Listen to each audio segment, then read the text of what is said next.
Dagnabbit! I swear. Never ends with this car. So, new problem. My fuel line is leaking.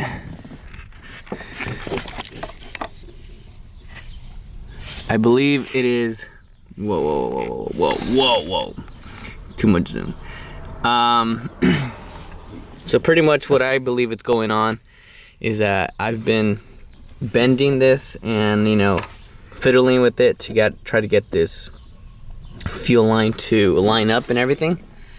However, while I was doing that, I believe I cracked it somewhere along the lines.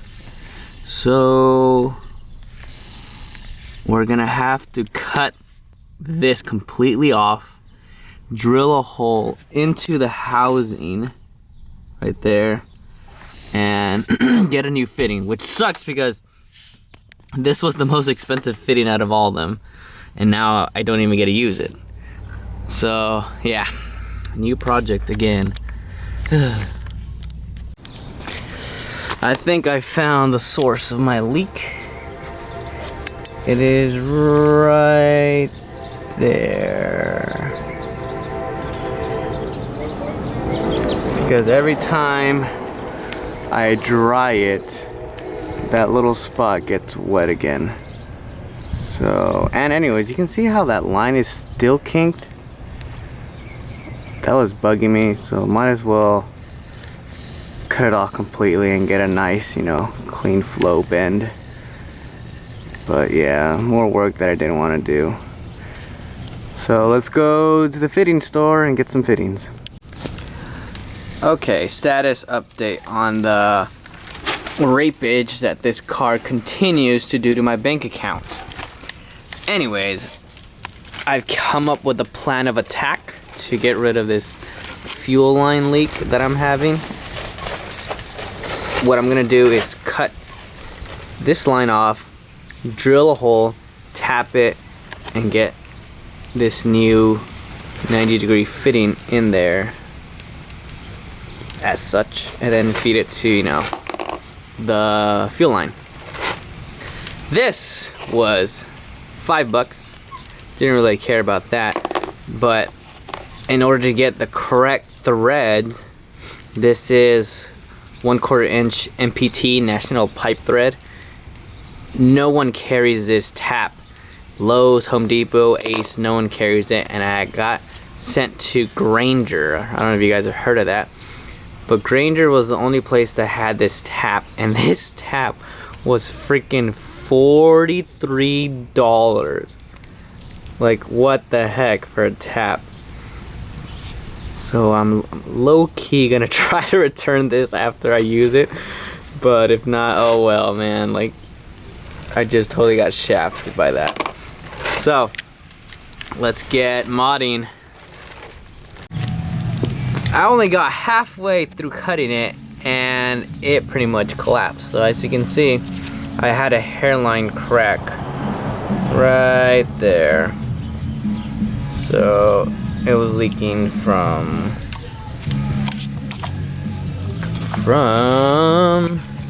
stay still, right there. But yeah, now that that's gone and all mangled, jeez, this thing was terrible. I'm gonna slowly start making my way with this hole. Where did the drill bit go that I just had? Anyways, I need to get a 7/16 drill bit to clear out that hole. Then we can start tapping. Here's the progress I've made. We've got both top and bottom parts of the fuel hanger assembly. I tried to cut it, but figured this would be a better way. We got it done. Now we got this hole drilled. Now we're gonna move on to a Christmas tree. The reason I didn't start off with this is because this was actually gonna hit this line, so I had to start from underneath, and it wouldn't have fit with that in the way. It would just get caught.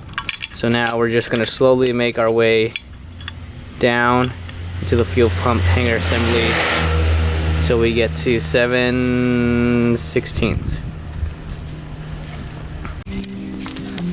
And we're done. Sorry I didn't get the whole tapping and drilling part, but this was getting really annoying, and when I get annoyed I don't like filming because I'm just cussing and kicking things around. But we finally got everything set in stone. So what we did is we drilled it out with the Christmas tree.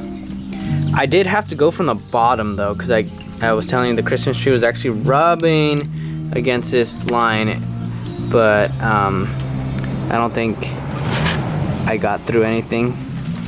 Guess we'll find out, and if this is leaking then I'm gonna cry. I'll probably just end up getting a new fuel pump hanger assembly. It's just that these are the all-wheel drive version and these are kind of rare, so I really don't want to replace this if I don't have to. But anyways, I got this threaded through and it is really tight, but I'm just gonna go ahead and also apply some JB Weld around it just in case. I don't want any fumes getting into the cabin. But yeah, that's done. Now the issue is feeding it to the fuel pump. Like,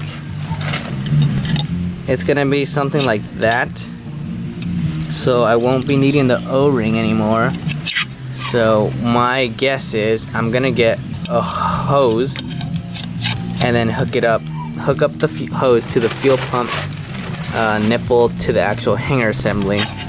But since this has threads, I'm gonna go ahead and, since it's already, you know, threaded in, I'm gonna grind the rest of those threads off so I can put a hose over it nicely, because I feel if I were to put a hose over this and clamp it down, that these threads will actually cut through the hose, so I don't want that to happen. So I'm gonna go ahead and grind these down.